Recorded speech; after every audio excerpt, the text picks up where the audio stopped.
That is exactly how it is. I am not sure about that. That is Contract exactly of love, how it is. a billionaire's bargain, a mother's sacrifice, I am not a sure secret about that could destroy them all. When Amara Ease, a brilliant but desperate lawyer, agrees to be a surrogate for reclusive billionaire Adebayo Oladipo, she expects a simple transaction. 9 months of her time in exchange for enough money to save her dying mother. But behind the gilded doors of his Lagos mansion lies a web of lies, betrayal, and a deadly family legacy. One tied to a bioweapon that could kill millions. As Amara's pregnancy progresses, she uncovers the truth about Adebayo's past, the mysterious death of his first wife, and the shocking reason he chose her. Now, carrying twins whose DNA holds unimaginable power, Amara must decide. Trust the man who bought her womb, or run from the danger growing inside her. Love was never part of the contract, but survival, that's non-negotiable. A heart-pounding mix of romance, suspense, and high-stakes betrayal. You'll question every twist until the explosive finale. Ready to dive in? Ring fire, the contract is signed. The stakes are life or death. Hello, bestie. Welcome. Please stay with me as I unfold this interesting romantic story. If you enjoy the story, please support us by subscribing to this channel and hit the notification button for more. Thank you. Grab your popcorn, sit back, relax, and enjoy the story. Lagos, Nigeria, the gala night. The ballroom of the Eco Hotel glittered under a cascade of golden chandeliers. Champagne flutes clinked, diamonds sparkled, and the who's who of Nigeria's elite mingled with practiced ease. Yet, in the midst of it all, Chief Adebayo Oladipo stood like an island of silence. His sharp jaw clenched as he stared into his untouched drink. Adebayo, you're hiding again. He turned to see his old friend, Senator Dapo, grinning as he clapped him on the shoulder. You should be celebrating, man. Another billion added to your empire this quarter. Adebayo forced a smile. Numbers are just numbers. Dapo's grin faded. Still no heir. The words struck like a blade. Adebayo's grip tightened on his glass. At 42, he had everything. Luxury homes, private jets, a business empire spanning continents, but no child to pass it all to. His first wife, Funk, had died in a mysterious car accident before they could conceive. His second marriage ended in betrayal when his wife ran off with his former business partner. Now the whispers followed him everywhere. The great Adebayo Oladipo, a king without a crown prince. Maybe the gods are punishing him. All that money, and no one to leave it to. Adebayo, my son. A booming voice cut through his thoughts. Chief Okafor, a powerful oil magnate and family friend, approached with his 3 sons in tow, all in their 20s, already being groomed to take over the empire. Look at my boys, Okafor said proudly. Soon they'll expand our business to Dubai. When will we hear your good news? Adebayo's smile was ice. Soon. You're not getting younger, my friend. Even if you find a wife today, it may take years to. They'll handle it, Adebayo cut in, his tone final. As Okafor walked away, laughing with his sons, something in Adebayo snapped. Enough. Back in his penthouse, Adebayo poured himself a stiff drink and stared at the Lagos skyline. His lawyer, Tund, had mentioned an option months ago, a discreet surrogacy arrangement. At the time, Adebayo had dismissed it, but now, he pulled out his phone and dialed.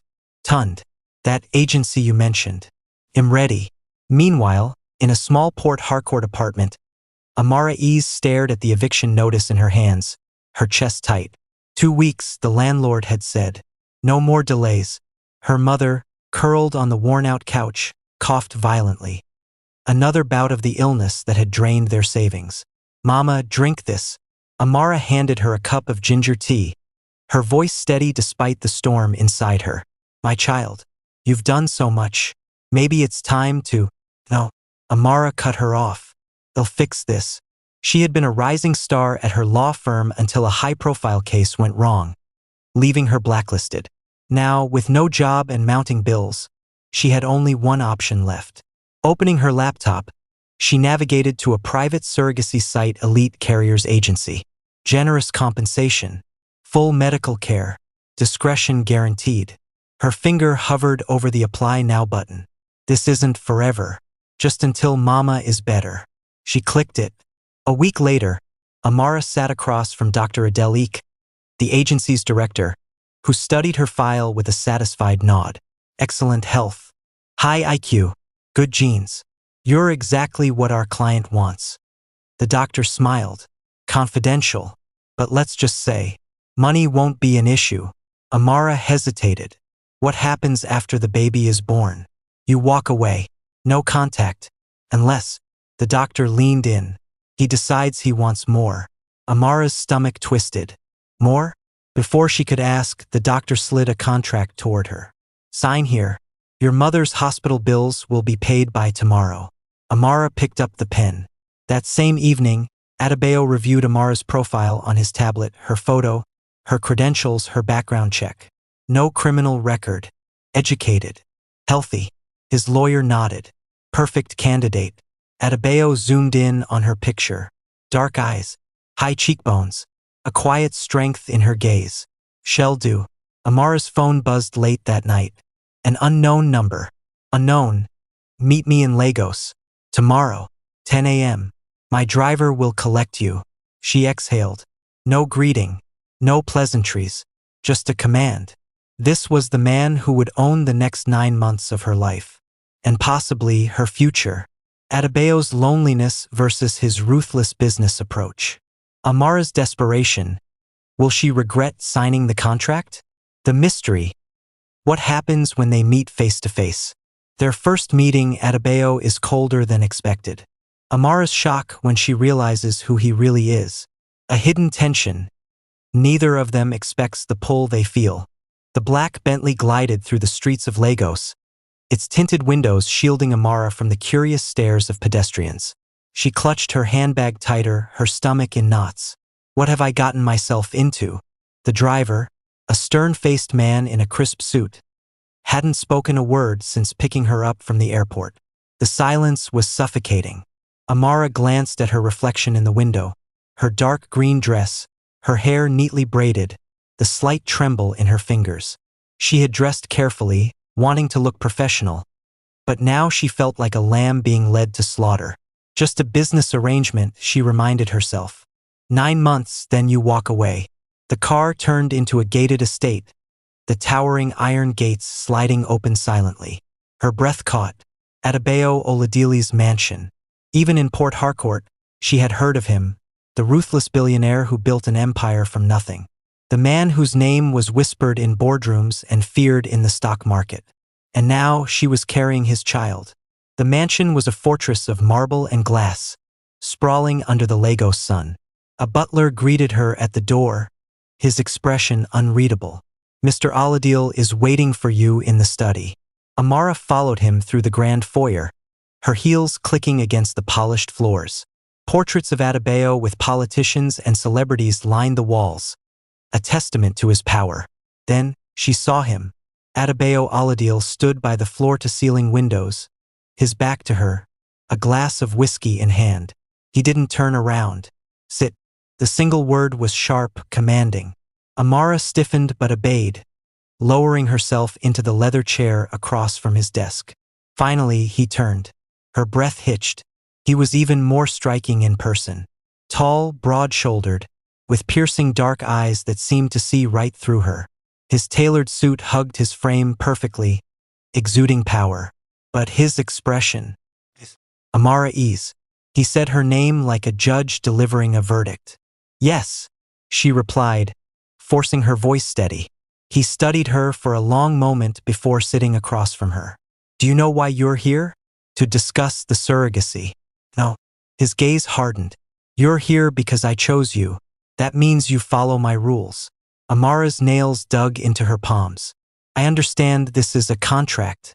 A contract I can terminate at any time, he interrupted. One mistake, one breach of agreement, and you're gone. Understood? She clenched her jaw. Understood. Adebayo slid a folder toward her. The terms. Read them. Amara opened it, scanning the document.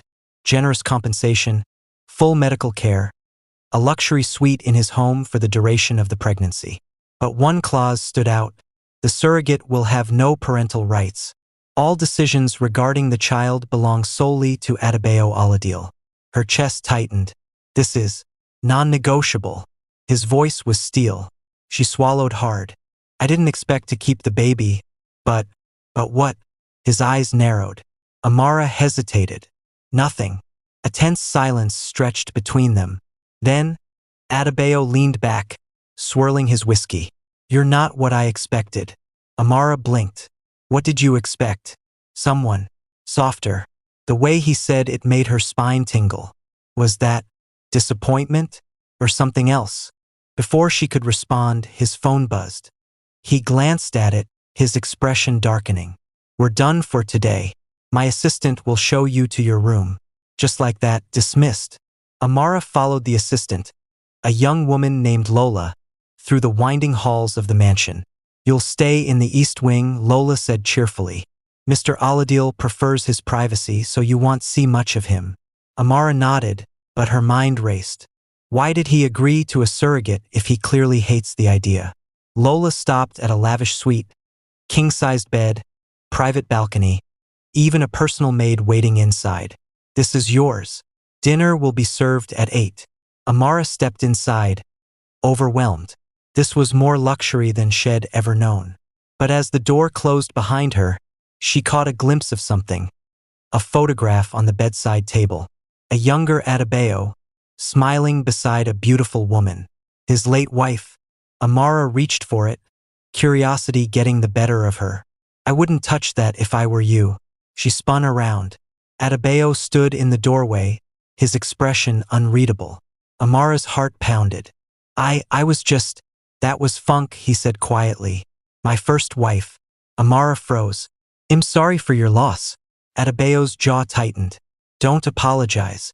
Just remember why you're here.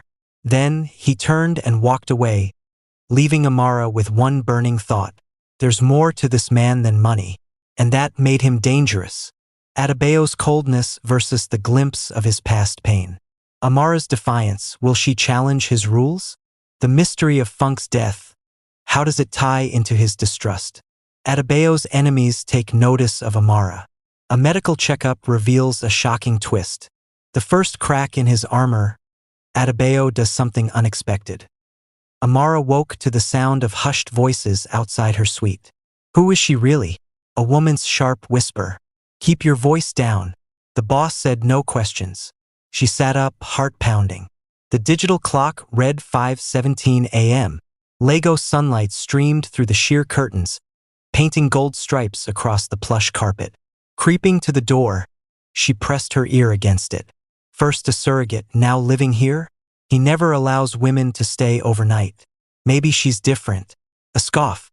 Or maybe she's just good at... The voices cut off as footsteps approached. Amara scrambled back just as a knock echoed.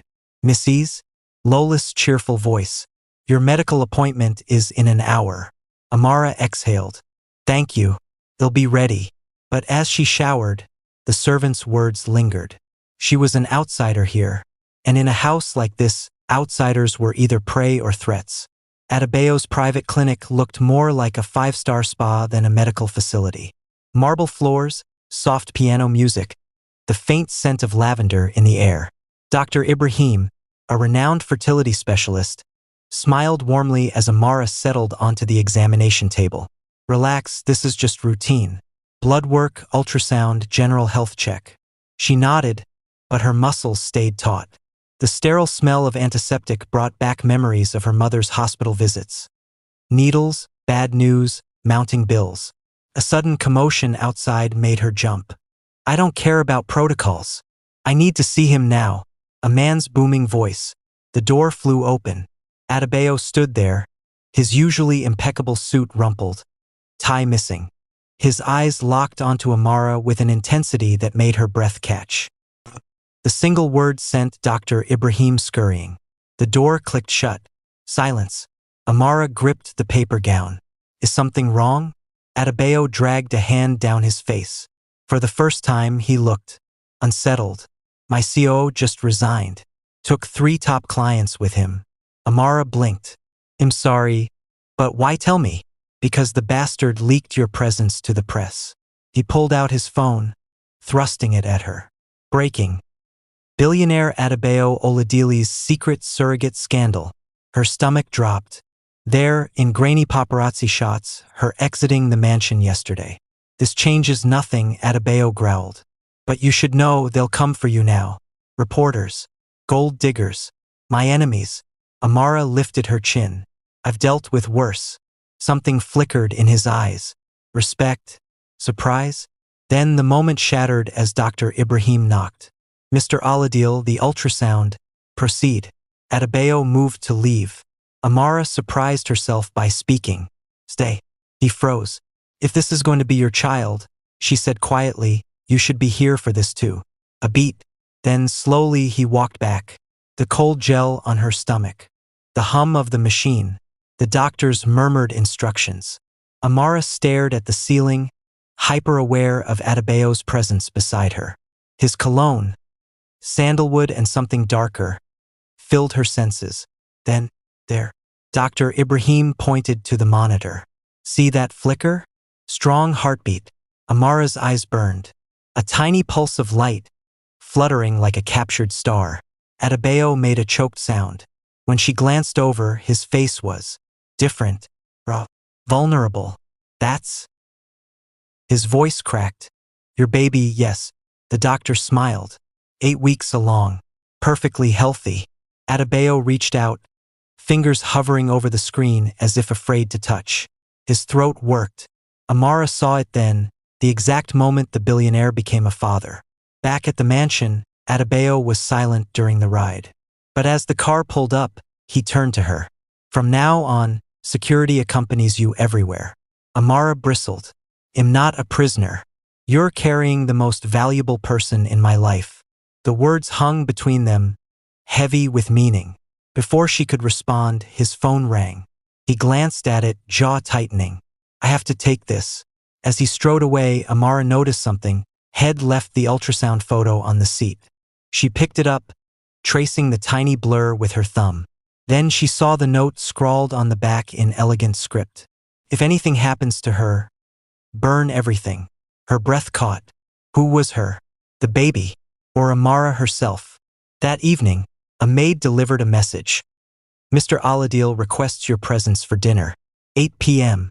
Formal attire. Amara stared at the closet of designer clothes provided for her. Why the sudden formality? She chose an emerald green dress that matched the one she'd worn their first meeting. A quiet defiance. The dining room took her breath away.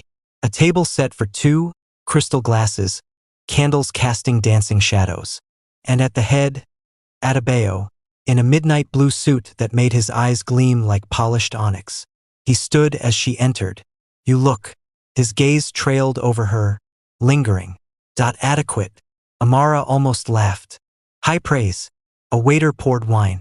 Adebayo raised his glass. To the child. She touched her water glass to his. To the child. Silence stretched as courses came and went. Then, why surrogacy? Amara asked. A man like you could have any woman. Adebayo's fork stilled. Women want my money, not my bloodline. And you think I'm different? Their eyes locked. The air between them charged. I think, he said slowly, you're the first person in years who hasn't lied to me. Amara's pulse jumped. Why did that feel like the most intimate thing anyone had ever said to her? Then the moment broke as shouting erupted outside. You can't go in there. The doors burst open. A beautiful, furious woman in a leather trench coat stormed in, flanked by bodyguards. Adebayo, you bastard. How could you? Her venomous tirade died as she spotted Amara. Oh my God.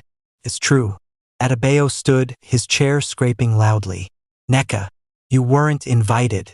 The woman, Neka, his second ex-wife, laughed bitterly. After 5 years, you replaced me with this? Amara stood slowly, hands protectively over her stomach. Neka's eyes dropped to the gesture. Her face twisted. Oh, it's worse than I thought. Adebayo moved between them. Leave. Now. Neka leaned in, her whisper carrying. Does she know what you did to Funk? Amara's blood ran cold.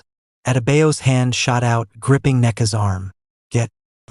As security dragged her away, Neka's laughter echoed down the hall. You can't hide forever, Adebayo. She'll find out. Silence descended like a guillotine.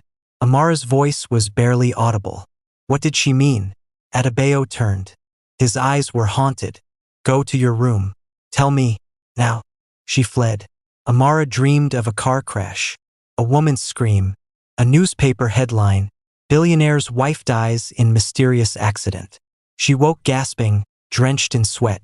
The ultrasound photo lay on her nightstand. The baby, their baby. Outside her window, lightning split the sky. Somewhere in the mansion, a door slammed. Neka's bombshell accusation.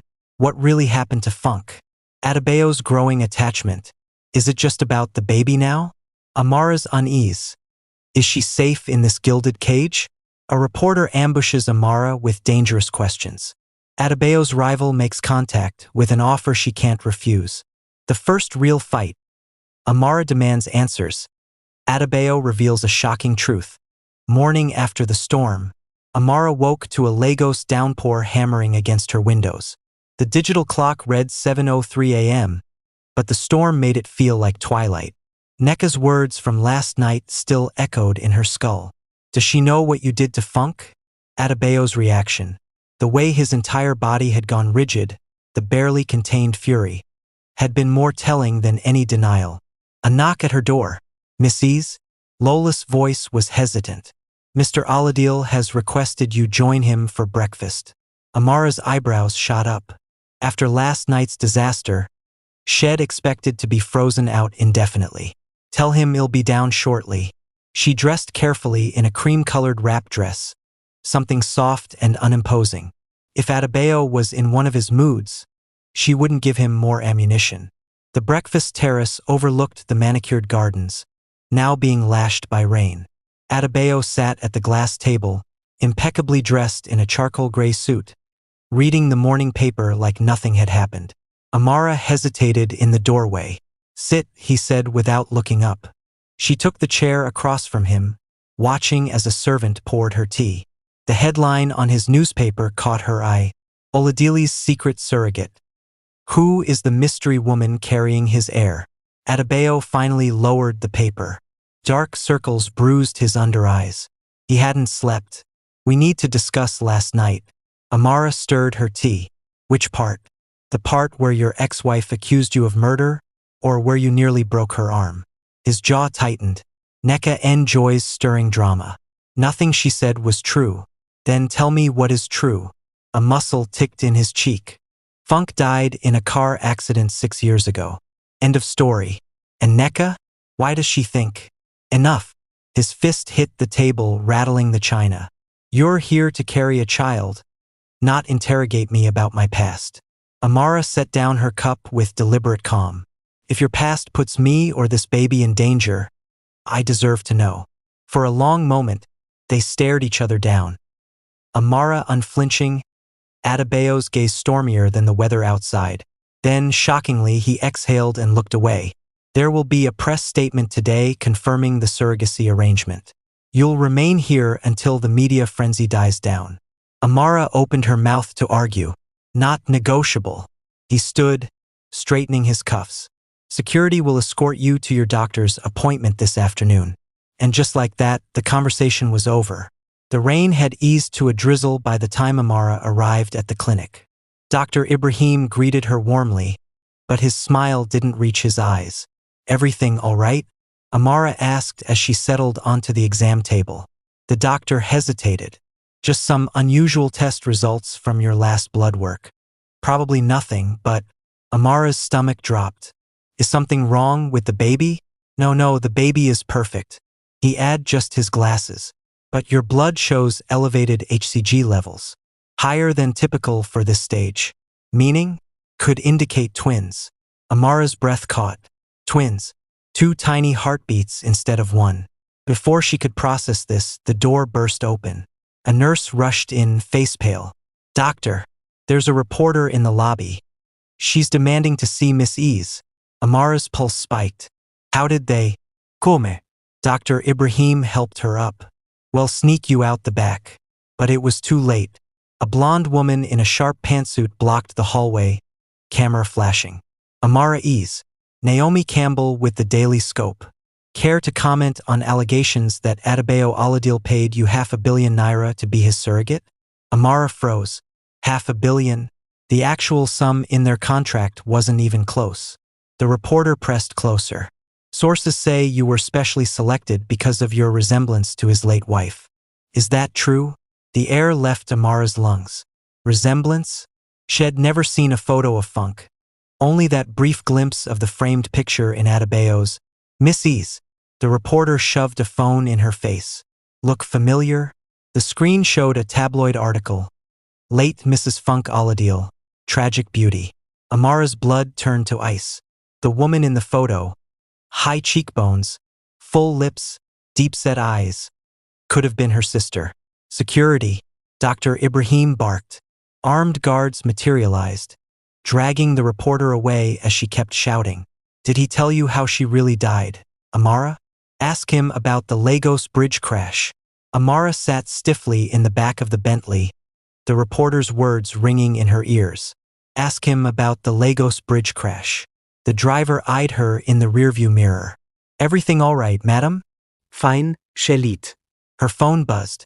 Unknown number. Text, you're being used. Meet me. I have proof. A friend. Amara's thumb hovered over delete. Then another message came through, a photo attachment. She opened it. Her breath stopped. The image showed a younger Adebayo at a gala, his arm around Funk. And standing beside them, smiling, her father, Senator Godwin Ease. What the hell? Her hands shook. Her father had known Adebayo? Why had he never mentioned? The car hit a pothole, jolting her back to reality. She quickly deleted the messages. But the damage was done. Back at the mansion, Amara paced her room, mind racing. Her father had been a corrupt politician, yes, but Head died when she was 12. If Head known Adebayo, she needed answers. Slipping out of her suite, she made her way to the mansion's private library. A cavernous room lined with leather-bound books and antique desks. Where would Adebayo keep old photos? She rifled through drawers, finding nothing.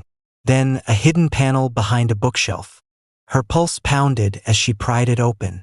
Inside, a single file folder labeled, Fee Confidential.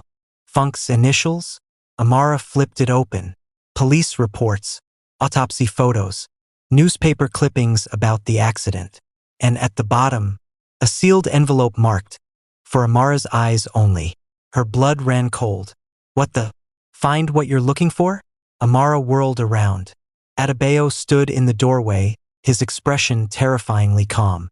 I can explain, Amara stammered. Can you? He stepped closer, his voice dangerously quiet. Because breaking into my private files goes far beyond your contract. She lifted her chin. That reporter showed me a photo today. My father knew you. Knew Funk. Why didn't you tell me? Adebayo's face darkened. Godwin Ease was a thief and a liar. He embezzled millions from my company before his mysterious death. Amara recoiled. You're saying my father. I'm saying, he cut in, snatching the folder from her, that you're here to have a baby, not dig up ancient history. Ancient history? She grabbed the envelope with her name. Then why does this exist? Adebayo went still. For the first time, he looked uncertain. Open it, he said finally. But be prepared to live with what you find. Hands shaking, Amara tore it open. Inside, a single photograph. Funk, heavily pregnant, lying in a hospital bed, smiling as she held a newborn. The date on the medical bracelet, 2 weeks after her reported death. Amara's vision swam. What is this? Adebayo's voice was hollow. Proof that some secrets should stay buried. Then the mansion alarms blared to life. Sir. A guard burst in. Security breach. Someone's on the grounds. Adebayo shoved the folder into his desk and locked it. Stay here. But as he rushed out, Amara caught a glimpse through the window. Neka, dressed in black, scaling the garden wall with a knife between her teeth. The envelope burned in Amara's hands. Funk had been alive after the accident. Shed had a child. And now someone wanted that secret to die, along with anyone who knew it. The shocking photo, Funk was alive after her supposed death, with a baby. Neka's break-in. Is she here to warn Amara or silence her? Amara's father's connection. How deep does this conspiracy go? Neka holds Amara at knife point, whispering a truth Adebayo killed to hide. A coded letter reveals the existence of Adebayo's first child, alive and hidden. Amara makes a choice: run from the danger or dig deeper into the billionaire's lies. The library door creaked open. Amara spun around, but not fast enough. A hand clamped over her mouth. Cold steel pressed against her ribs. Make a sound, and I'll gut you right here. Neka's voice hissed in her ear. Amara's pulse roared. The knife tip dented her dress. Drop the photo. She let it flutter to the floor.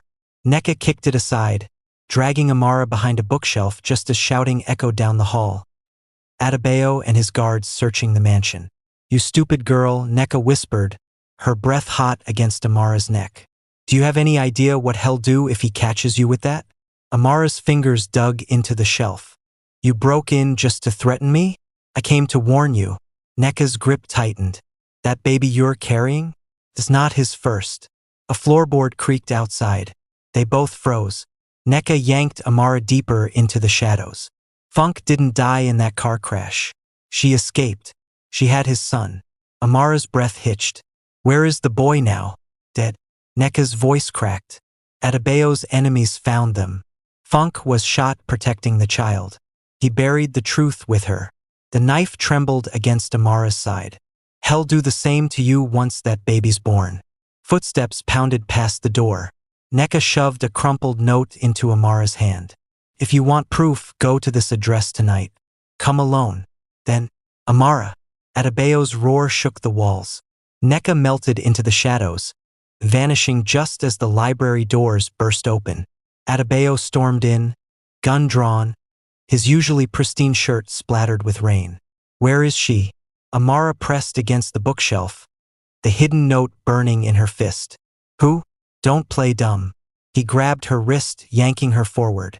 Neka was spotted on the property. His fingers brushed the raised scratch on her ribs where the knife had nicked her. His eyes darkened. She touched you. It wasn't a question. Amara swallowed hard. She's gone. Adebayo barked orders into his phone. Lock down the estate. No one in or out. Then he turned on her. What did she say to you? The note in Amara's palm felt like a live wire. Nothing important. His jaw clenched. For a heartbeat, she thought he'd shake the truth out of her. Instead, he dragged her down the hall. You're sleeping in my wing tonight. Adebayo's bedroom was all sharp edges and cold luxury. Black marble, floor-to-ceiling windows, a bed big enough for 5. He tossed her a shirt. Change. You're bleeding. Amara stiffened. They'll be fine in my room. Your room isn't safe. He pulled a first aid kit from his bathroom. Sit. She perched on the edge of the bed, hyper-aware of his proximity as he dabbed antiseptic on the shallow cut. His hands were surprisingly gentle. Why does Neka hate you so much? Amara whispered. Adebayo's fingers stilled. I divorced her after she faked a pregnancy to trap me. And Funk? The air turned to ice. Enough questions. He stood abruptly. Try to sleep. He'll be on the couch. Amara waited until his breathing evened out before unfurling Neka's note under the covers. Midnight. 17 Coral Lane. Ask for the sparrow. 2:47 a.m. Adebayo's silhouette was motionless on the sofa, one arm draped over his eyes. Amara slid out of bed, barefoot, clutching the borrowed shirt around her. One creaking floorboard made her freeze, but he didn't stir. She slipped into the hall, down the service stairs, past the snoring guard at the kitchen exit. The gardens were drenched in moonlight. The iron gate loomed ahead. Almost there. Going somewhere? Amara whirled. Lola stood under an archway, arms crossed, her usual cheer replaced with cold calculation. You're his spy, Amara realized. Lola smirked. And you're dead if you leave. But by all means. She stepped aside. Run, little bird. See how far you get. Amara hesitated, then sprinted for the gate. Coral Lane was a crumbling apartment block in a neighborhood even taxis avoided. Amara's knocks echoed through empty halls. Who sent you? A slit-eyed old woman cracked the door. The sparrow. The woman spat on the floor. Third floor. Don't touch the banister. The apartment smelled of mildew and incense. A single bulb flickered over a table where Neka sat, flipping a butterfly knife. Took you long enough. Amara squared her shoulders. Proof. Now. Neka slid a manila envelope across the table. Inside, a birth certificate. Name, Aluwazian Aladil. Parents, Adebayo v. Funk Aladil. Date of birth, 3 months after Funk's death. Amara's hands shook. Where is he now? Neka's smile was razor thin. Ask your boyfriend about the fire at St. Gabriel's orphanage last year. A chill crawled down Amara's spine. Then, gunshots downstairs. Neka vaulted up. He found us. They burst onto the rooftop as black SUVs screeched into the alley below. This way. Neka grabbed Amara's arm, dragging her across adjacent rooftops. A bullet pinged off a vent beside them.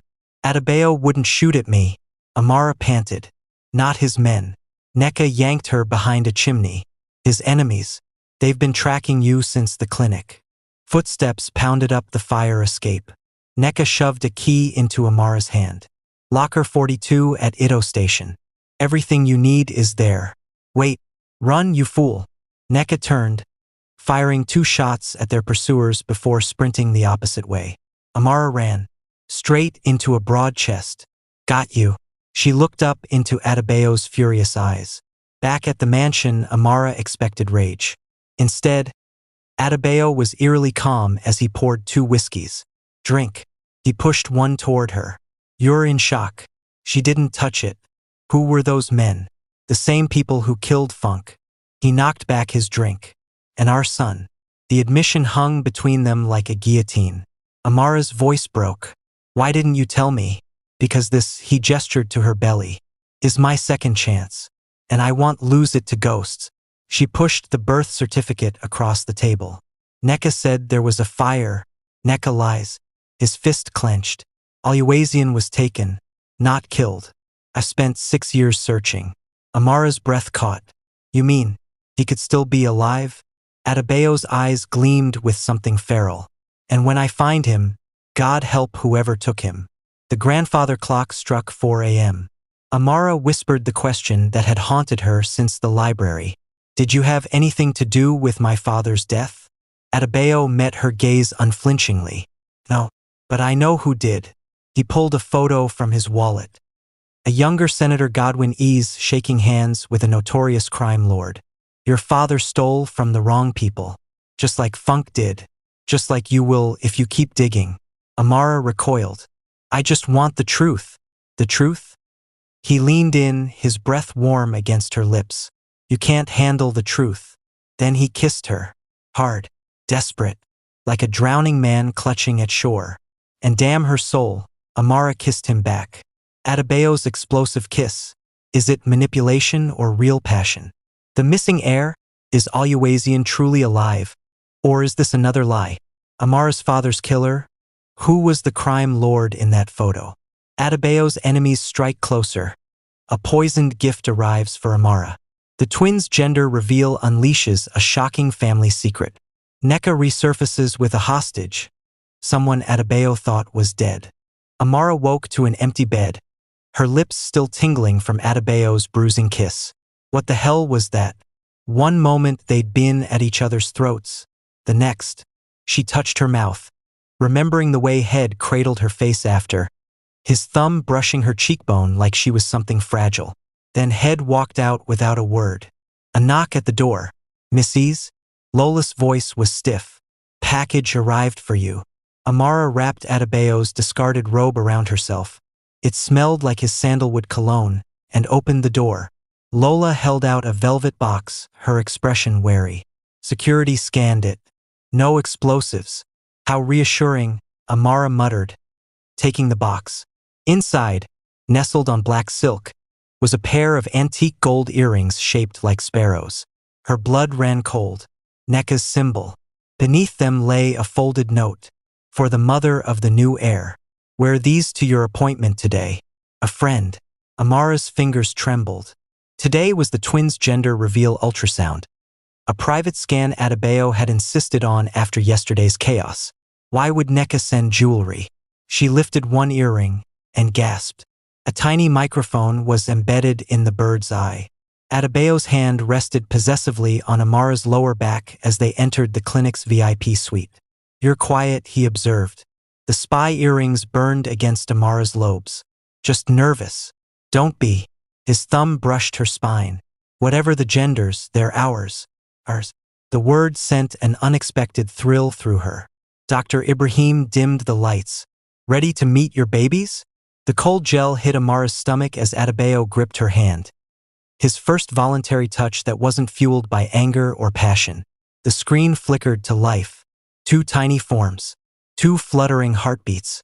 "Baby A is a girl," Dr. Ibrahim announced. Adebayo's breath hitched. "And baby B." The doctor frowned. Amara tensed. "What's wrong?" "Nothing wrong, just unusual." He zoomed in. "You're having identical twin girls.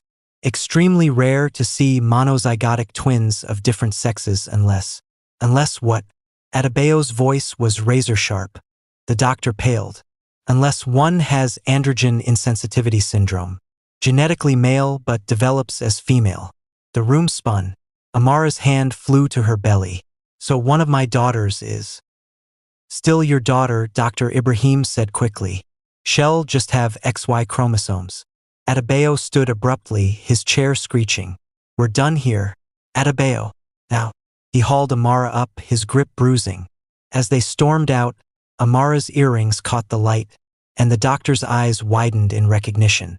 Adebayo drove like a demon, his knuckles white on the steering wheel. "You knew," Amara accused. "About the AIS possibility." "Suspected." His jaw worked. "It runs in my family. My uncle had it. And you didn't think to mention. Would it have changed anything?" He cut her off, swerving around a truck. Amara clutched her seatbelt. "Where are we going?" "Somewhere safe." Her stomach dropped. "The earrings. You knew about them."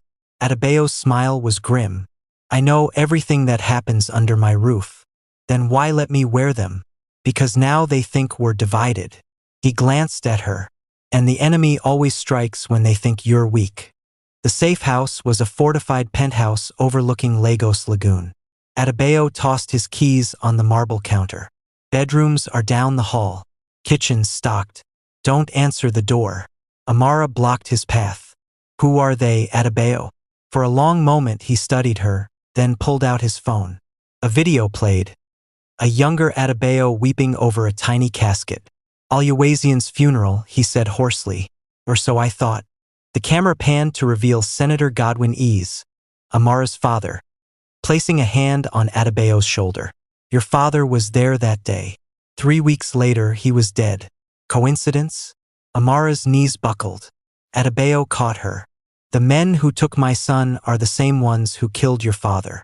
And now they're coming for our daughters." Her voice was a whisper. "Why?"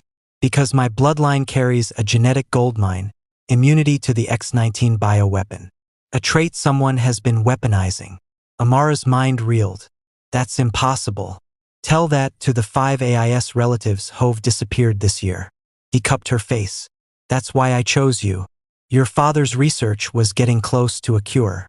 Your DNA mixed with mine. Our children are the ultimate targets." The room tilted. This was never about an heir, she realized. You needed a decoy. Adebayo's eyes darkened. First. Then his phone rang. Unknown caller. He put it on speaker. "Adebayo, darling," Nneka's voice purred. "Guess who just came home?" A child's whimper echoed through the line.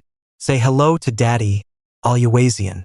Adebayo's entire body went rigid. Amara clutched his arm as Nneka continued. 6 years old. Healthy. And so much like his father. "Let me see him," Adebayo demanded. The screen lit up with a video call. A little boy with Adebayo's eyes and Funk's smile stared into the camera. His wrists bound. "Papa?" he whispered.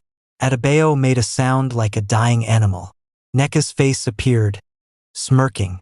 "Bring Amara to the old eco-theater at midnight. Just her. Or the next funeral won't be fake." The call disconnected. Adebayo collapsed to his knees, his breath coming in ragged gasps. Amara reached for him. Boom. He recoiled. This is what happens when I care about someone. Her heart shattered. Then his head snapped up, his gaze burning. You're not going anywhere near that theater. Like hell I'm not. Amara grabbed his chin. That's our son out there. The word hung between them, a bridge across the abyss. Adebayo's hands framed her face. If this is a trap, then well spring it together. His lips crashed into hers. Not in anger, not in lust, but in surrender. When they broke apart, his thumb traced her cheekbone. Where are the earrings? Let them think you're still their pawn. Amara nodded, then froze. A sharp pain stabbed her abdomen. Warmth trickled down her thigh. Adebayo. He followed her gaze to the blood staining her dress. Amara. Adebayo caught her as her legs gave out, his bellow echoing through the penthouse. Security. Get the fucking doctor. The room swam in and out of focus as he laid her on the couch, his hands shaking as he pressed a towel between her legs. Stay with me. Look at me. Amara's vision blurred. The babies. They're fine. You're fine. His voice broke. This is just stress. Do you hear me? Just stress. But the terror in his eyes told another story. As darkness crept in, Amara clutched his wrist. Go get our son. I'm not leaving you. Promise me. Her nails dug into his skin. Promise you'll bring him home. Adebayo's tears fell onto her face. Promise. Then the world went black. Amara's miscarriage scare. Are the twins in danger? Aluwazian's kidnapping. Is NECA working with Adebayo's enemies? The bioweapon immunity reveal who's hunting their family. Adebayo's secret team storms the theater, but finds more than they bargained for. Amara wakes to a stranger at her bedside, someone who claims to be Funk's sister. A coded message reveals the twins' DNA holds the key to something far deadlier than immunity. Midnight. The abandoned eco-theater loomed like a corpse, its crumbling Art Deco facade lit only by the moon. Adebayo crouched behind a bullet-riddled car, his tactical team fanning out in silence. 6 men, former special forces, all loyal to him alone. Remember, he whispered into his comms. We retrieve the boy alive. No matter what. His earpiece crackled. Heat signatures in the main auditorium. 2 adults. 1 child. Adebayo's fingers tightened around his pistol. Move in. They breached through a side exit, weapons raised. The theater's rotting velvet seats stretched toward the stage, where a single spotlight illuminated NECA. She stood center stage, her knife pressed to a small boy's throat. Aluwazian. Adebayo's heart stopped. The child had Funk's delicate nose, his own stubborn jaw. His son. You're late, darling, NECA purred. Adebayo stepped into the light, his team spreading out. Let him go. NECA laughed. After 6 years of hiding him? I don't think so. The boy whimpered. Papa? That tiny voice shattered something in Adebayo's chest. Im Heir, Memi. He kept his gun trained on NECA. What do you want? NECA's smile turned vicious. The same thing they want, your daughters. A shadow moved in the balcony. Sniper. Down. Adebayo tackled his son as the shot rang out. And NECA collapsed, blood blossoming across her chest. Chaos erupted. Adebayo's team returned fire as he dragged Aluwazian behind cover. The boy clung to him, trembling. They made me call you. They hurt Auntie NECA. Adebayo's blood ran cold. Auntie? A weak cough drew his attention. NECA lay gasping, her life pooling onto the stage. He crawled to her. Who has your son? Her bloody fingers clutched his shirt. Not mine. Funk's. The world tilted. You lied? NECA's laugh bubbled with blood. She made me swear. To protect him. Until you were ready. Adebayo shook her. Ready for what? Her lips moved. One word. War. Then her eyes went blank. A bullet grazed Adebayo's shoulder. Extract the boy. He barked, shoving Aluwazian toward his team. Go. As they fled, Adebayo returned fire, taking out the sniper, only to hear 3 more rifles cock from the rafters. He was outnumbered, outgunned. Then, the theater exploded. White ceilings, beeping machines. Amara blinked up at an unfamiliar hospital room, her abdomen sore, and 4 in her arm.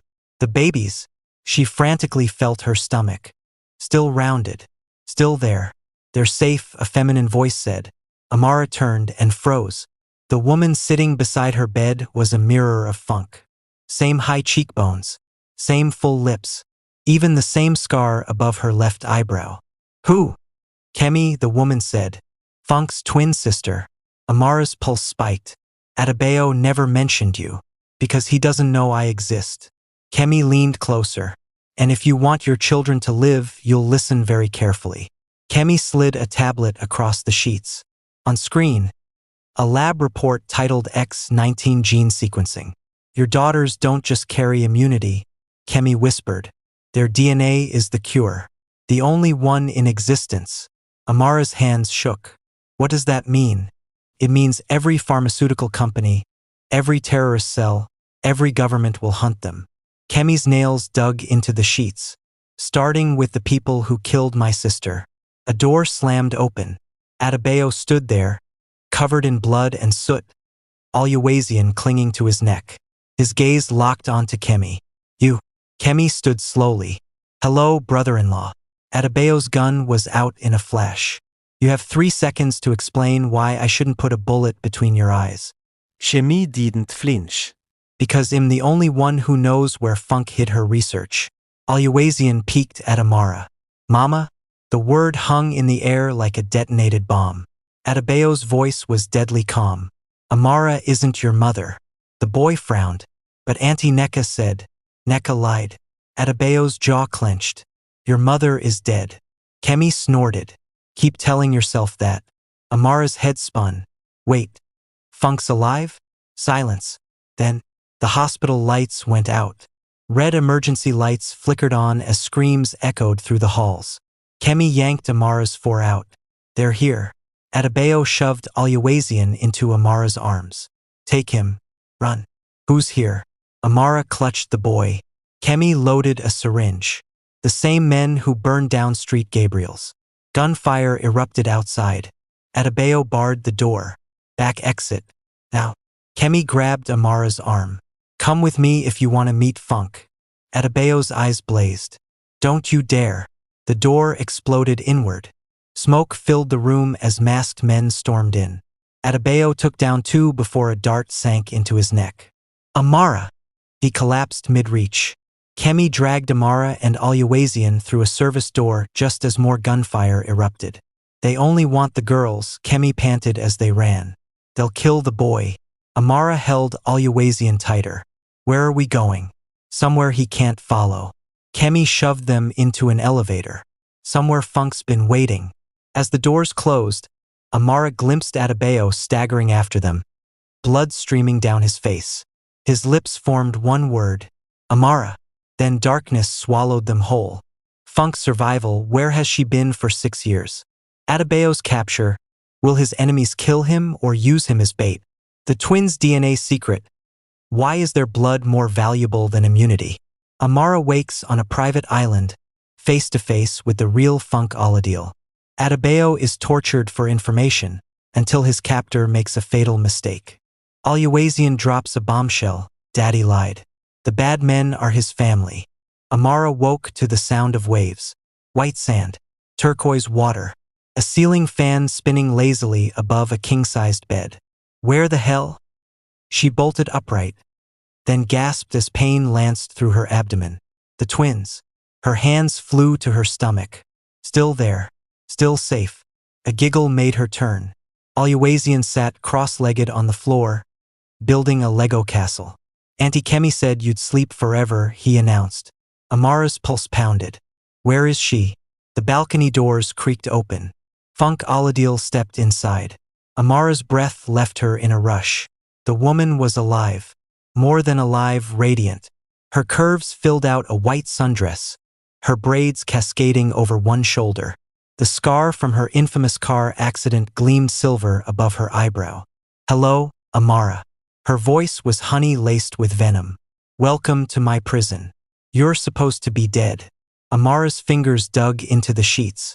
Funk smiled. pouring 2 glasses of pineapple juice. And you're supposed to be a simple surrogate. Yet here we are. She handed 1 glass to Aluazian, who hugged her waist. Mama, can I go see the turtles? Of course, Omo me.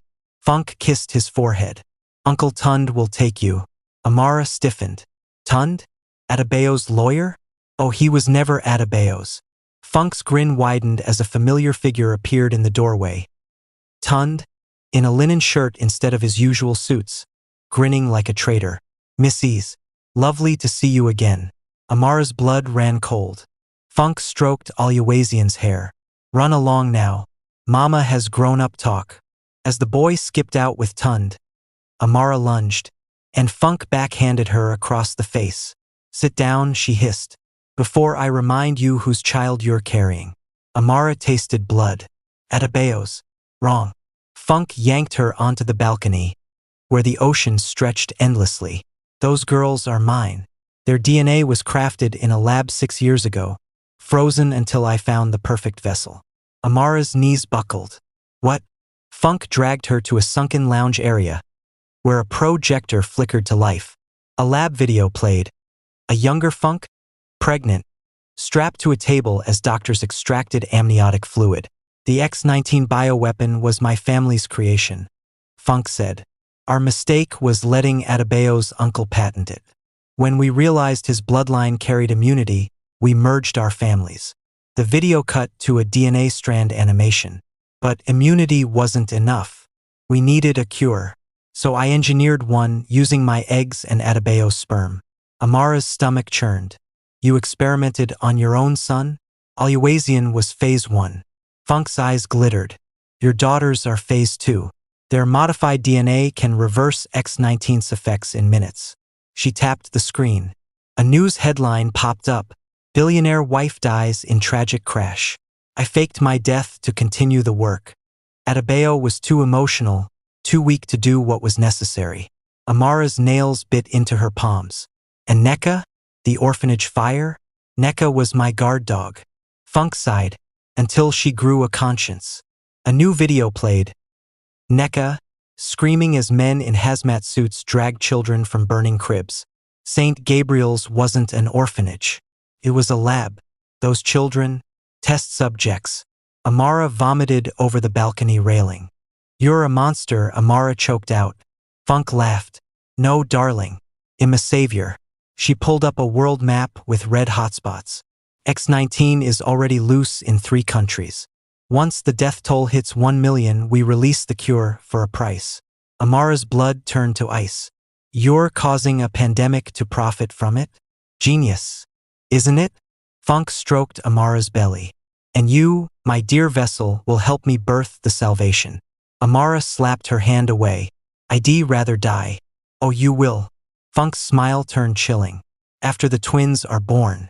Unless, she dropped a phone in Amara's lap. On screen, Adebayo, bruised and bloodied, strapped to a chair in a concrete room. Amara's heart stopped. Say hello, darling, Funk crooned. Adebayo's swollen eyes found the camera. Amara, run. Toot toot. Funk sked. Hey, race the deal, Mrs. Aladil. She emphasized the title like a slap. You behave and I'll let your husband live. You fight me? She drew a finger across her throat. Amara's vision blurred with tears. Then, Aluazian's scream tore through the villa. They ran inside to find Tund sprawled on the floor, a steak knife protruding from his neck. Aluazian stood over him, trembling, his hands dripping red. He said, we have to hurt Papa. The boy sobbed. Funk backhanded him. You stupid child. Amara lunged between them. Don't you touch him. Funk's laugh was icy. How adorable. Protecting the boy who isn't even yours. Aluazian clung to Amara's legs. I don't want Mama anymore. I want you. Funk's face twisted. Traitor. She pulled a gun from her waistband. Amara grabbed the fallen knife. The blade met the bullet mid-lunge. Chaos erupted. Amara shoved Aluazian behind a couch as Funk fired again. The boat dock. The boy whispered. Auntie Neka said there's always a boat. Amara peeked over the couch. Funk was reloading. Now or never. She grabbed a vase and hurled it at Funk's head, then yanked Aluwazian toward the patio. Sprinting through palm trees, the boy led her to a hidden dock where a speedboat bobbed. Get in. Amara untied the ropes. A gun cocked behind them. Leaving so soon? Kemi stepped from the shadows, her pistol aimed at Aluwazian's head. Amara shielded him. You're her sister. How could you? Blood is thicker than morals. Kemi's finger tightened on the trigger. A bullet tore through her skull. Amara whirled. Adebayo stood on the dock, his arm bleeding, a smoking gun in his hand. Aluwazian screamed. Papa! Adebayo limped forward, catching the boy in one arm and Amara in the other. I told you to run away, not toward danger. Amara choked out a laugh sob. You're alive. Barely. He pressed a kiss to her forehead, then winced. We need to go. Now. As the engine roared to life, Funk's scream echoed across the island. Adebayo, you'll never be safe. Adebayo didn't look back. Hours later, on a stolen yacht headed for Ghana, Aluwazian slept curled in Adebayo's lap. Amara bandaged his wounds, her hands shaking. How did you find us? Neka's last words. Adebayo's voice was rough. War. It was our code for the Lagos safe house. I found coordinates etched into the wall. Amara hesitated. Funk said, the twins were engineered. That their DNA is a cure, yes. Adebayo's jaw clenched. What she didn't tell you. It's also a trigger. Release them into the population and X-19 mutates into something worse. Amara's blood ran cold. So our daughters are the only hope and the greatest threat. He cupped her face. Which is why we're going somewhere no one will find us. Aluwazian stirred, blinking sleepily. Even Mama? Adebayo's eyes hardened. Especially Mama. As the sun set over the ocean, Amara touched her stomach. Somewhere out there, a madwoman was hunting them, and she would stop at nothing to reclaim what she considered hers. Funk's bioweapon plot. How far has X-19 already spread? The twins' lethal DNA? Can it truly mutate the virus? Adebayo's secret destination. Where does he plan to hide his family? A midnight storm shipwrecks them on an uncharted island, with unexpected inhabitants. Amara's early labor begins in the jungle with no medical help in sight. A satellite phone call reveals a traitor in Adebayo's inner circle. The storm hit without warning. One moment, the yacht cut smoothly through moonlit waves. The next, a wall of black water smashed into the deck, throwing Amara against the railing. Adebayo. Lightning split the sky, illuminating his silhouette as he fought the wheel, Aluwazian clinging to his legs. Below deck, he roared over the wind. Amara crawled toward them, just as a second wave wrenched the boat sideways. Wood splintered. The mast cracked like a gunshot. Then the world flipped. Amara woke face down in wet sand, salt water burning her throat. Adebayo, Aluwazian, her voice was raw. The beach stretched endlessly in both directions, littered with debris from the yacht. A child's whimper spun her around. Aluwazian crouched under a palm tree, shaking Adebayo's unconscious form. Papa won't wake up. Amara scrambled over, her pulse hammering. Adebayo's forehead was split open, blood mixing with rainwater. But his chest rose and fell. Alive. She ripped a strip from her dress, pressing it to the wound. He'll be okay. We just need. A sharp pain lanced through her abdomen, stealing her breath. No. She clutched her stomach as another contraction squeezed. 28 weeks pregnant. Too early. The jungle loomed behind them, dense and humming with unseen life. We need shelter, Amara gasped between contractions. Help me drag him. Aluwazian, eyes wide with terror, grabbed Adebayo's ankles as Amara hooked her hands under his arms. They hauled him into the tree line just as footsteps crunched on wet sand. Amara froze. 3 figures emerged from the jungle, barefoot, clad in tattered military fatigues, machetes glinting. Aluwazian pressed against her. Are they pirates? The leader stepped forward, his face scarred, his left eye milky white. You're on private property, he growled. Amara shielded the boy. Our boat sank. We need help. The men exchanged glances. Then the leader smirked. Funk pays well for trespassers. Amara's blood turned to ice. They were marched at machete point through twisting vines to a crumbling concrete compound. Half jungle, half prison. Inside the gates, armed men lounged in hammocks. A rusted helicopter sat in a clearing. Move. The leader shoved them into a cell with rusted bars. Adebayo groaned as they lowered him onto a cot. Amara? Shoo. She pressed a finger to his lips, eyeing their captors. The leader crouched beside her, his rancid breath hot on her face. Funk wants you alive. Didn't say how alive. His gaze dropped to her stomach. Adebayo's hand shot out, grabbing the man's throat. Touch her and he'll peel your skin off. The leader laughed, prying Adebayo's fingers away. Big talk for a man with one bullet wound. He nodded to his men. Chain him. As they dragged Adebayo away, Oluwaseun screamed. Let him go.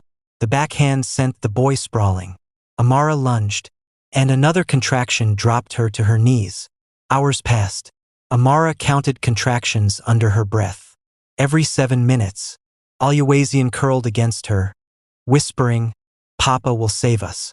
She prayed he was right. Then, a satellite phone rang outside. Yeah, we got their captor grunted. Boat wreck. Yeah, the woman's pregnant. Pause. Wait, Lagos? You're not Funk. Amara strained to hear. Who the hell is Senator Dapo? Her breath caught. Adebayo's oldest friend. The leader's voice dropped. Double the pay? Fine. But we're not waiting for. A gunshot cut him off. Chaos erupted. Amara yanked Oluwaseun to the floor as gunfire shredded the compound.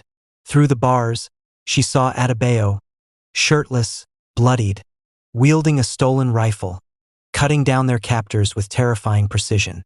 The leader lunged at him with a machete. Adebayo caught his wrist and snapped it backward. The scream was cut short by a bullet to the skull. Silence fell. Then Adebayo was at the cell door, shattering the lock with the rifle butt. We have minutes before reinforcements arrive, he panted, pulling Amara up. She doubled over as fire exploded through her pelvis. Adebayo, something's wrong. Warm liquid gushed down her legs. Not urine. The babies are coming. They ran. Adebayo half carrying Amara, Oluwaseun clutching her hand. As helicopter blades thundered in the distance, the jungle swallowed them whole. Here. Adebayo shoved through a curtain of vines into a hidden cave. Amara collapsed onto the mossy floor, her vision blurring.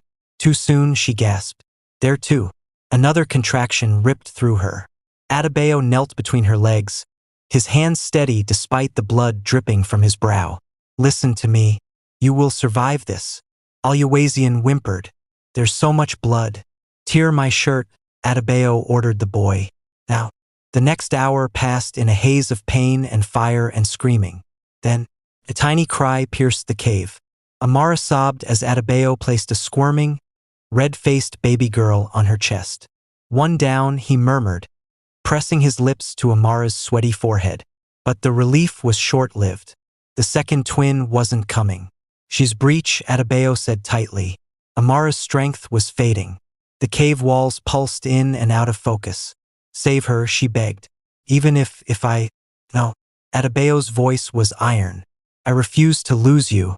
His hands moved between her legs, gently turning the unborn child as Oluwaseun prayed aloud. Then, a final, tearing push. Silence. Adebayo? Amara's voice trembled. He wasn't moving, wasn't speaking. Then, a sharp slap. A second wail joined the first. Amara wept as Adebayo placed their second daughter beside her sister. They're perfect, he whispered, his own tears mixing with hers. Outside the cave, the helicopter roared overhead. Oluwaseun peeked through the vines. They're landing. Adebayo bundled the newborns in his torn shirt. We can't outrun them, Amara panted. Not with the babies. Adebayo's eyes darkened. Then we don't run. He pressed a knife into her hand. We fight. Newborn twins in a war zone. Can they survive without medical care? Senator Dapo's betrayal. How deep does his alliance with Funk go? The helicopter's arrival. Are these enemies or unexpected allies? A familiar face steps out of the helicopter. someone Adebayo thought was dead. The twins' first blood test reveals a terrifying anomaly in their DNA. Funk's broadcast hits global news, with a chilling ultimatum for Amara. The roar of the chopper blades sent tremors through the cave. Aluwazian pressed against Amara's side, his small hands clutching her blood-stained dress. The newborns, still unnamed, still impossibly fragile, squirmed in Adebayo's arms, their tiny cries barely audible over the storm. Adebayo crouched at the cave entrance, the stolen rifle aimed at the clearing where the helicopter had landed. "Stay behind me," he growled. Amara gripped the knife head given her, her body still trembling from labor. "If they want my daughters, they'll have to kill me first." The helicopter door slid open. A figure stepped out, backlit by the storm, clad in all black, a sniper rifle slung across their back. Adebayo's breath hitched. "No, it can't be." The figure pulled off their helmet. Nneka, alive. The bullet wound Funk had given her was now an angry scar across her temple, but her eyes burned with the same defiance Amara remembered. "Miss me?" she called. Adebayo didn't lower the gun. "You died in my arms. I got better." Nneka jerked her chin toward the twins. "Now are you getting in? Or do I leave you here to bleed out?" Inside the helicopter, a medic immediately took the newborns, checking their vitals as Amara watched, her heart in her throat. "They're small but strong," the medic said, wrapping them in thermal blankets. "They'll need NICU care, but they'll survive." Adebayo hadn't taken his eyes off Nneka. "Explain." She adjusted the helicopter's course before answering. "Funk's bullet didn't kill me. Her allies dumped me in a mass grave. Senator Dapo's men found me." Amara stiffened. "Dapo? He's working with Funk." "No." Nneka's knuckles whitened on the controls. "He's been infiltrating her network for years, waiting for the right moment to burn it all down." Adebayo's laugh was hollow. "And I suppose he sent you to rescue us out of the goodness of his heart?" Nneka's gaze flicked to the twins. "He sent me because they're the key to stopping X-19. The helicopter touched down on a private airstrip where a jet waited, its engines humming. Inside, the medic drew vials of blood from the twins' tiny heels. Amara winced as her daughters cried. "Why do they need so much?" "Because their DNA isn't just a cure," Nneka said, handing the vials to a lab tech. "It's a trigger. Funk engineered them to activate X-19's deadliest mutation upon exposure." Adebayo's face drained of color. "What?" The lab tech pulled up a holographic display. Strands of DNA twisted in the air, some glowing red, others blue. "See this sequence?" The tech pointed. "It's a genetic switch. If the twins' blood is introduced to X-19, it won't neutralize it.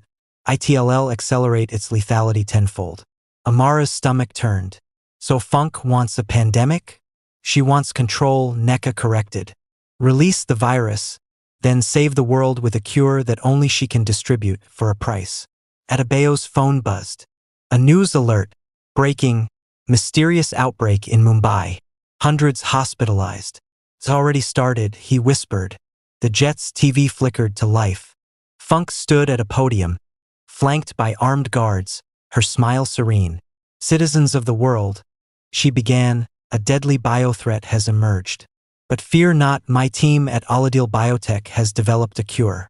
A graph appeared beside her, showing exponential infection rates. "Due to limited supply, distribution will prioritize government contracts. Bidding starts at 1 billion per dose." Adebayo smashed his fist into the screen. "She's auctioning lives." Nneka grabbed his arm. "We have 24 hours before the virus hits Lagos. Dapo's team is ready to move, but we need you." "Why?" Amara demanded. Nneka's gaze dropped to the twins. "Because their blood can be purified into a real cure. But extracting it requires a genetic key, Adebayo's bone marrow." Silence. Adebayo didn't hesitate. "Take whatever you need." In the jet's makeshift operating room, Adebayo lay shirtless as a needle plunged into his hip bone. Amara held his hand, wincing as he gritted his teeth. "How much will this weaken you?" "Doesn't matter," he ground out. Nneka watched the marrow drain into a vial. "With this, we can reprogram the twins' DNA sequences to deactivate the mutation." "How long?" Amara asked. 12 hours to synthesize. Then we storm Funk's lab and destroy her stockpile. Adebayo sat up, swaying slightly. And if we fail? Neka's smile was grim. Then pray the virus kills you before Funk does. They landed in an underground bunker beneath Lagos. Depo waited, his usual politician's charm replaced by battle-worn exhaustion. Took you long enough, he said, clasping Adebayo's shoulder. You've been playing both sides, Adebayo accused. Someone had to. Depo nodded to Amara. Your father was part of this too. His research helped us track Funk's lab. Amara's breath caught. My father knew? He tried to stop her. Depo handed her a file.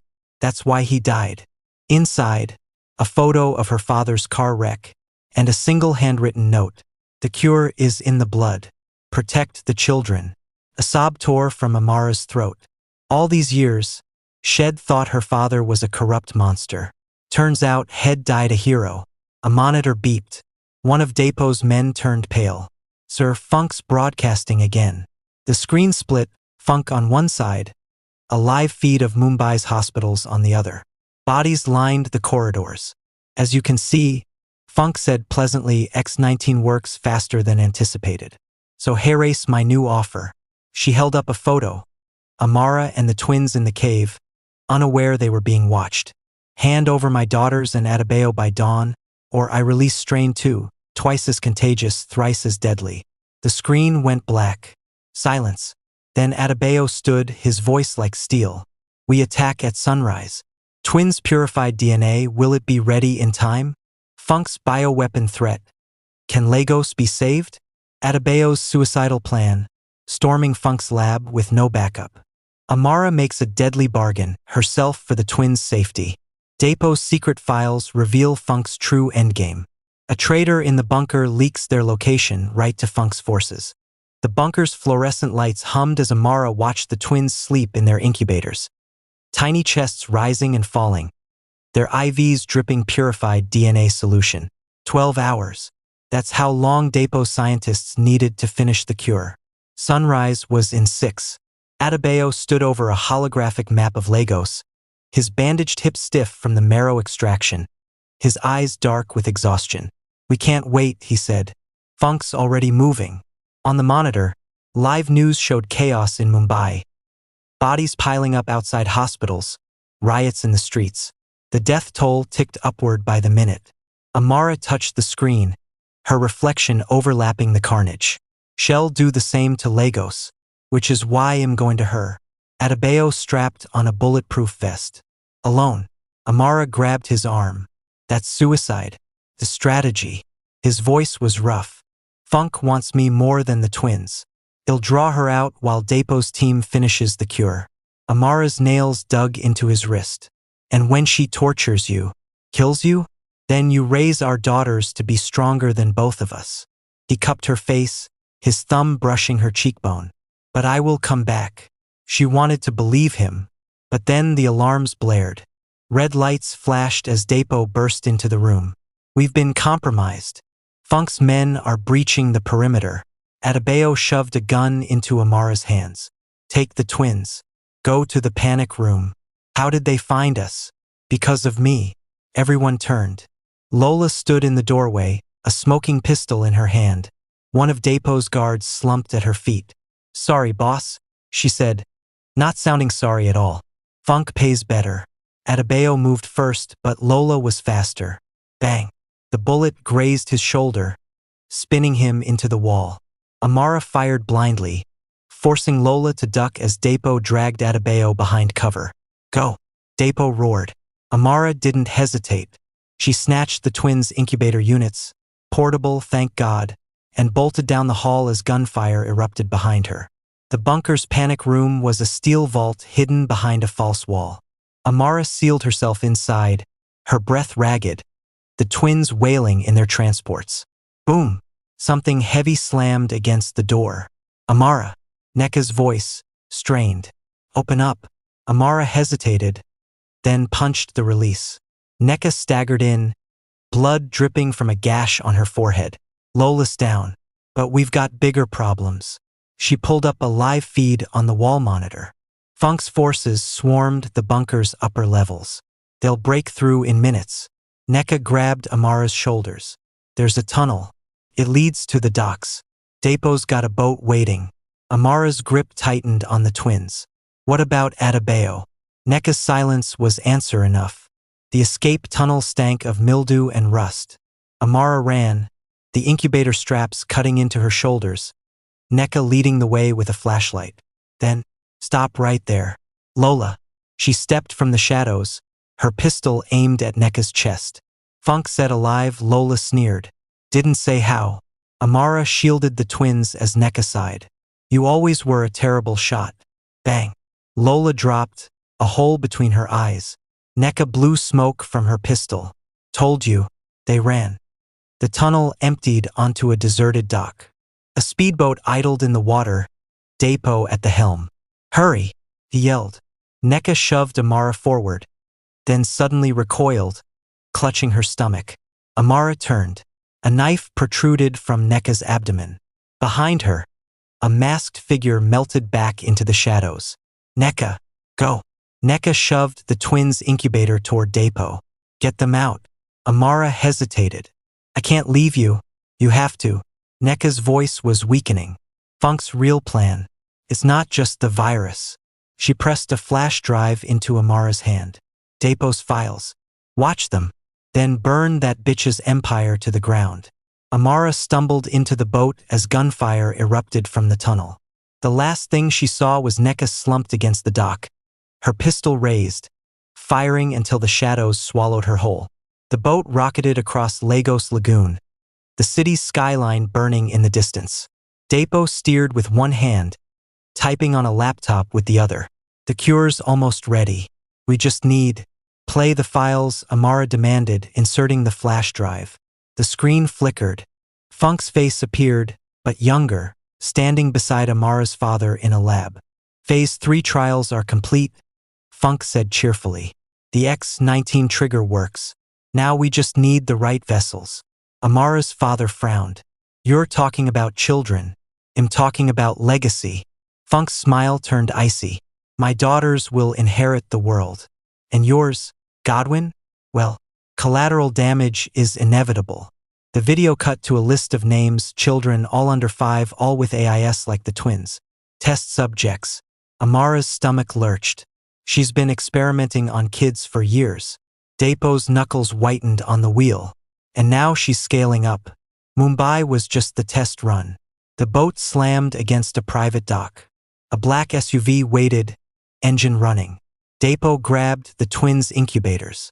We're out of time. The lab's 2 miles from here. Amara didn't move. Amara? She looked at the twins, her daughters, her heart. Then at the burning city. No. Dapo froze. What? Tell Funk he'll surrender. Amara's voice was steel. Me for the twins. But she calls off the Lagos attack. She'll kill you. Amara kissed each baby's forehead, memorizing their scent. Then make sure their father lives to raise them. She pulled out her phone and dialed the number flashing on every news channel. Funk? It's Amara. Let's talk. 1 hour later, Amara stood on a rooftop helipad, her hands bound, Funk's gun pressed to her spine. Cameras rolled. The world watched. Lagos is spared, Funk announced, smiling for the lenses. A mother's love is so predictable. Amara said nothing as the helicopter swallowed them whole. But in her pocket, Adebayo's tracker blinked silently. And in the distance, a sniper's scope glinted in the dawn light. Amara's sacrifice. Is this a trap or a true surrender? Adebayo's whereabouts. Is he alive to lead the rescue? Funk's true endgame. Why does she really want Amara alive? Funk's lab horrors. Amara discovers rows of captive children.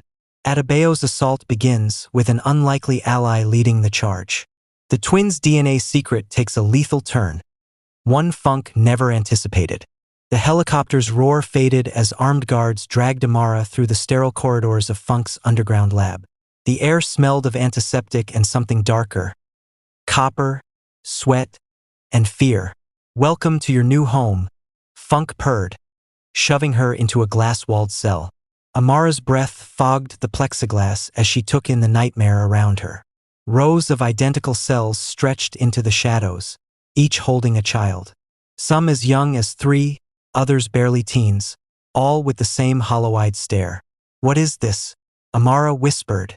"The future." Funk tapped the glass. "Every child here carries modified AIS genes. Failed prototypes. Until your daughters perfected the sequence." Amara's stomach turned.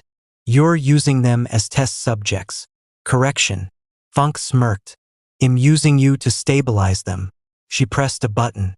A monitor flickered to life, showing live footage of the twins in a pristine nursery. Unharmed, but monitored by masked nurses. "Their blood is the key," Funk said. "But extracting enough to mass-produce the cure would kill them. That's where you come in." She snapped her fingers. A guard yanked Amara's arm, pressing a needle into her vein. "Your womb already nurtured their DNA. Now harvest your stem cells to replicate it." Darkness crept at the edges of Amara's vision as the sedative took hold. The last thing she heard was Funk's laugh. "Sleep well, Mama. You're about to save the world." Gunfire erupted above ground. Adebayo's forces hit Funk's compound at dawn. A dozen mercenaries led by Dapo, their faces painted in ash and blood. "East wing clear," someone shouted. Adebayo crouched behind a burning jeep, his bandaged hips screaming with every movement. The tracker in Amara's pocket had led them here, but the signal vanished at the lab's entrance. "She's underground," Dapo panted, ejecting a spent magazine. "There's a service elevator." "No." Adebayo's earpiece crackled. "We're going in through the morgue." Dapo frowned. "Who the hell?"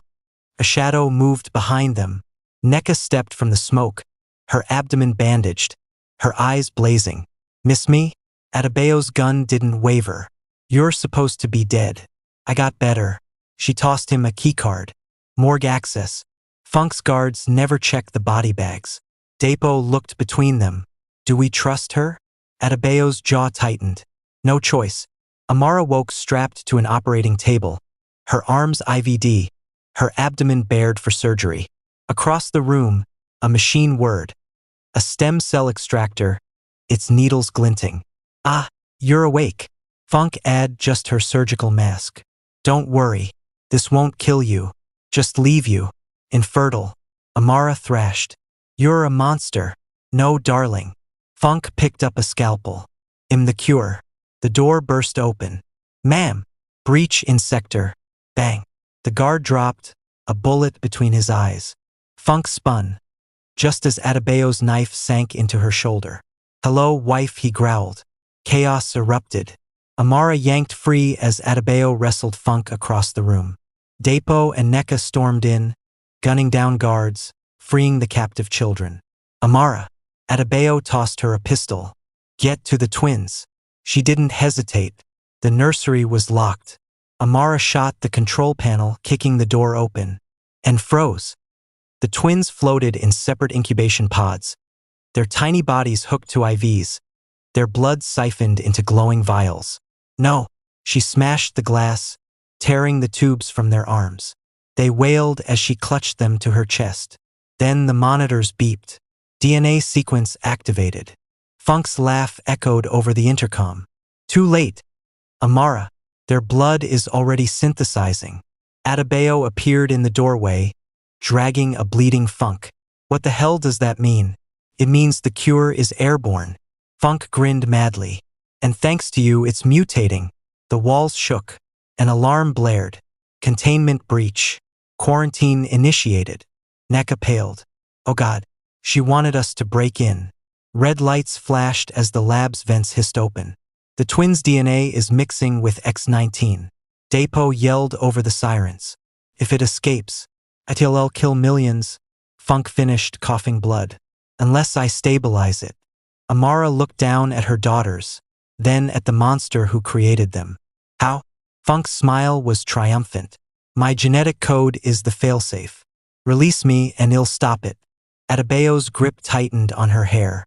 "Liar. Check the console." Neka scrambled to the control panel. "She's right. The sequence needs her biometrics." The vents hissed louder. Amara made her choice. "Do it." Adebayo's head snapped up. What? Let her go. Amara's voice was steel. But I go with her. Funk licked her lips. Deal. Adebayo roared. No. Amara kissed the twins' heads, then placed them in his arms. Take our children home. She grabbed Funk's wrist, dragging her toward the console. Now fix what you started. Funk's fingers flew over the keyboard. Biometric scan required. She pressed her palm to the screen, and Amara slammed her other hand down too. What are you? You said it needs your code, Amara hissed. But their DNA is mine too. The machine beeped. Maternal override accepted. Funk's eyes widened. No. Amara punched the final command. Sequence terminated. The vents sealed. The alarms died. Funk screamed, clawing at Amara. You ruined everything. Adebayo's bullet took her between the eyes. Silence. Then, the twins began to cry. Depo herded the freed children toward the exit as NECA disabled the lab's self-destruct sequence. Adebayo pulled Amara into a crushing embrace. The twins pressed between them. You promised me you'd run, he choked out. Amara touched his face. I lied.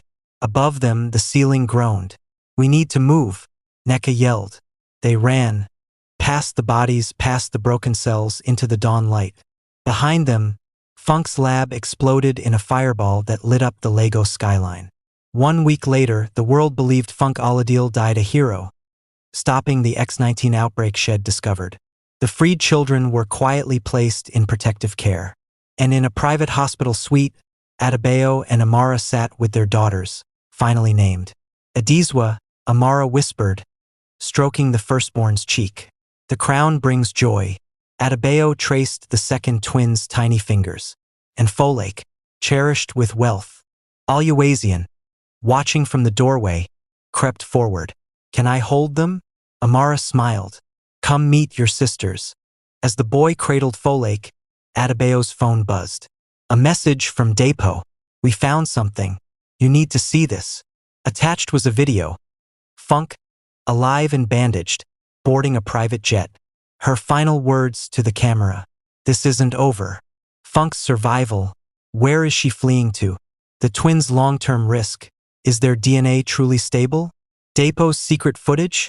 Who helped Funk escape? A year later, the twins' first birthday party is interrupted by an assassin. Aluwazian's nightmares reveal buried memories of another lab, another mother. Adebayo's empire crumbles as a new biotech company rises, with eerily familiar research. Golden balloons floated across the Oladiel mansion's garden, the Lego sun glinting off the happy first birthday banner strung between palm trees. Adizwa and Folake sat in matching high chairs, their tiny fists smashing into a 3-tier cake covered in edible gold. Amara had just the jeweled headbands on their curls, her chest tight. They're alive. They're safe. Adebayo stood nearby, Aluwazian at his side, the boy now taller, his baby fat melting into lean muscle.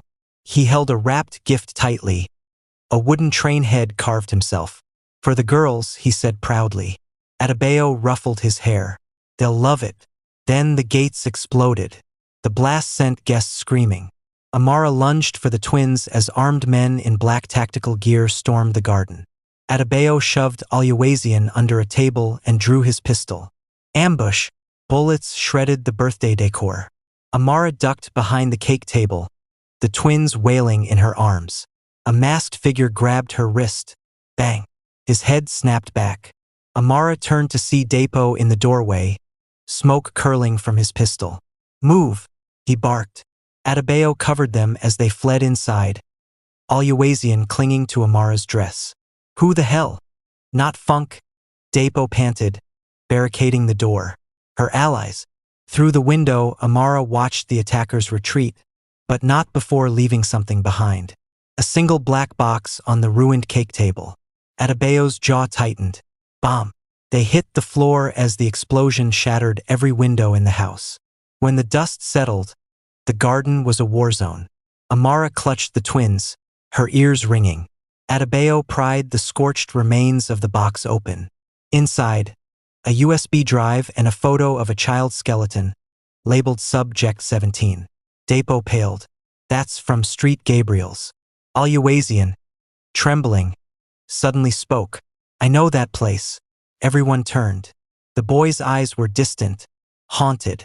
The bad room, with the needles. Amara's blood ran cold. You were there? Before Mama took me. His small voice cracked. There were other kids. They changed. Adebayo knelt, gripping his shoulders. Changed how? Aluwazian's whisper was barely audible. Their eyes turned yellow. In Adebayo's study, the USB revealed a video log from Funk's lab. A younger Funk stood over a hospital crib, syringe in hand. Subject 17 shows promising mutation. She narrated. X19 integration successful. Proceeding with, the camera panned to the child. Aluwazian. Amara gasped. Oh God. The video cut to static, then resumed with a different child convulsing, their veins turning black. A new voice spoke. A man's, crisp and British. Phase 2 failed. Proceed with termination. Depo froze the frame. That's him. The financier. Adebayo's knuckles whitened. Who? Dr. Alistair Whitlock, CEO of Vanguard Biotech.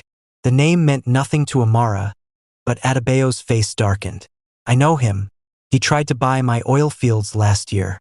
Depo pulled up a news article, Vanguard Biotech breakthrough, miracle cure for rare diseases. Look at the date. 3 days after Funk's lab explosion. Amara's stomach turned. He has her research. Worse. Depo zoomed in on a lab photo. He has her. In the background, barely visible, a bandaged woman in a wheelchair. Funk. That night, Aluwazian's screams woke the house. Amara found him thrashing in bed, drenched in sweat. The yellow eyes. He sobbed. They're coming. Adebayo pulled him into a hug. It's just a dream. No. The boy clawed at his own arm. It's here. Under the skin. Amara gasped. A faint luminescent vein pulsed beneath his wrist. Adebayo yanked his sleeve up. A barcode tattoo. St. Gabriel's patient 0, he breathed. Depo, summoned in the dead of night, scanned the code. The result flashed on his laptop. Subject 0, X19 carrier. Oh Christ, Depo whispered. He's not immune. He's the original host. Amara's hands flew to her mouth. What does that mean? It means Funk didn't just experiment on him. Depo's face was grim. She created him. Aluwazian wailed. Am a monster? Adebayo gripped his face. Listen to me. You're my son. But the boy tore free, running into the twins' nursery, where Adizwa and Folake slept peacefully. What if I hurt them? He wept. Amara pulled him close. You won't. But the fear in her heart whispered. What if he does? Morning brought another attack, not with guns, but with paper. Adebayo's phone buzzed nonstop. All my board members just sold their shares, he snarled, reading the alerts. Vanguard Biotech now owns 34% of Aladil Group. Depo cursed. Whitlock's making his move. A news alert popped up. Vanguard announces revolutionary gene therapy. Human trials begin next week. The press release photo showed Dr. Whitlock, tall, silver-haired, impeccably suited, standing beside a row of hospital beds, each occupied by a child with AIS. Amara's blood boiled. He's using them as lab rats. Adebayo was already strapping on his holster. Then we crashed the party. Depo projected a blueprint. Vanguard's facility is in Geneva. Impenetrable security except here. He pointed to a sewer line. Whitlock's arrogance is his downfall. He reused Funk's old lab designs. Amara eyed the twins, then Aluwazian. We can't take them. They'll stay with Neka, Adebayo said. Everyone froze. Neka's dead, Depo said slowly. Adebayo pulled out his phone. A text from an unknown number. Morgue wasn't my first fake death. Keep up. N. Attached was a photo. Neka, very much alive, flipping off the camera in front of a safe house. Amara groaned. Why am I not surprised? At the private airstrip, Amara knelt before Aluwazian. Whatever happens, know this, your family. The boy hugged her fiercely. Bring back the other kids. She kissed his forehead. Then the twins. Adebayo's hand lingered on Aluwazian's shoulder. You're in charge until we return. The boy straightened, eyes shining. I won't let you down. As the jet took off, Amara watched the mansion shrink below and missed the shadowy figure slipping through the garden gates. Somewhere over the Sahara, Adebayo's laptop pinged. Security alert. Motion detected, West Wing Nursery. The live feed showed the twins' empty cribs. Then the camera tilted, revealing Aluwazian, his eyes glowing yellow, holding a syringe. The message flashed. You took my lab. I take your heirs. F. Amara's scream shook the cabin. Turn the plane around. But it was too late. The screen cut to static, then resolved on a new image. Funk, alive and unbandaged, stroking Adizwa's hair as the baby slept. Tick-tock, darlings, she crooned. The countdown begins. Behind her, Whitlock smiled. Aluwazian's transformation. Is he helping Funk or being controlled? The twins' kidnapping, are they bait or does Funk need their DNA? Whitlock's endgame. Why is a billionaire risking everything for bioweapons? Adebayo's berserk rage. He storms Vanguard's facility alone. Amara discovers Funk's true motive. She didn't create X-19. She stole it. Aluwazian's secret power emerges. One that could save or doom them all. The private jet touched down in Lagos just as the sun dipped below the horizon, painting the sky in blood-red hues. Amara's hands trembled as she dialed NECA's number for the 100th time. No signal. Adebayo stormed down the runway, barking orders into his phone. Lock down every port, every airstrip. No one leaves this city. Dapo jogged beside him, laptop open. Whitlock's jet left for Geneva an hour ago. No passenger manifest, but they have my daughters, Adebayo snarled. Amara gripped his arm. And Aluwazian. We don't even know if he went willingly. Adebayo's phone buzzed. A video message. They crowded around the screen. Funk stood in a sterile white lab, the twins strapped to separate examination tables, IVs already in their tiny arms. Behind her, Aluwazian stood unnaturally still, his eyes glowing faintly yellow. You took everything from me, Funk crooned. Now I return the favor. Watch. A scientist in a Vanguard coat stepped forward, pressing a syringe to Adizwa's arm. Amara screamed. The screen went black. Then a new message appeared. Geneva, come alone, or the next video goes viral. The flight to Geneva was a blur of rage and terror. Dapo worked furiously on his laptop, digging into Vanguard's files. Whitlock didn't just fund Funk, he created her. X-19 wasn't hers. It was his. Amara's stomach twisted. Then why involve her at all? Because she was disposable, Adebayo said darkly. A brilliant Nigerian scientist takes the fall for a bioweapon? The world would believe it. Dapo pulled up classified files. Whitlock's been weaponizing diseases for decades. X-19 was supposed to be his masterpiece, a virus that could target specific ethnicities. But it needed a carrier to stabilize it. Amara's blood ran cold. Aluwazian, not just him. Dapo zoomed in on a genetic map. The twins. Their DNA was designed to perfect it. Adebayo's fist slammed into the tray table. We burn it all down. Vanguard's Geneva facility was a fortress of glass and steel, nestled in the Swiss Alps. Amara and Adebayo approached from the cliffs, clad in black, armed with more than just guns. Dapo's voice crackled in their earpieces. Thermals show 20 guards. The twins are on the top floor. Aluwazian's with them. Adebayo checked his watch. 3 minutes. Amara's fingers tightened around her pistol. We get our children. Then we kill them all. The explosion rocked the east wing, Dapo's distraction. They moved. The top floor was a nightmare of white walls and blinking machines. Amara's heart stopped when she saw them. Adizwa and Folake, unconscious but alive. Their tiny bodies hooked to IVs draining blood into glowing vials. Aluwazian stood beside them, his yellow eyes vacant. Olu. Amara ran to him. The boy didn't react. Then, the happy family. Whitlock stepped from the shadows, his silver hair gleaming, a pistol pressed to Funk's temple. Thank you for delivering yourselves, he said pleasantly. Now we can end this. Funk's face was bruised, her lips split. He played us all, she spat. Whitlock chuckled. Oh, Funk, Did you really think I'd let a Nigerian take credit for my life's work? He pulled the trigger. Funk dropped. Whitlock aimed at the twins. Their blood is the final ingredient. With it, X-19 becomes unstoppable. Adebayo's rifle was up in a flash, but Oluwaseun moved faster. The boy lunged, his small hands clamping around Whitlock's wrist. A pulse of light shot through the man's veins. Whitlock screamed as his skin blackened, his veins bulging. What did you? Oluwaseun's voice was eerily calm. I'm not a carrier. I'm the cure. Whitlock collapsed, his body convulsing as the infection consumed him. The lab alarms blared. Containment breach. Amara yanked the IVs from the twins' arms as Adebayo grabbed Oluwaseun. We have to go. But the boy pulled free. I have to finish it. Before they could stop him, he pressed his palms to the lab's mainframe. A surge of light exploded outward, shattering every vial, every screen, every trace of X-19. The facility began to collapse. They ran through crumbling hallways, Adebayo carrying the twins, Amara dragging Oluwaseun. The boy was weakening, his glow fading. It's okay, he whispered. I fixed it.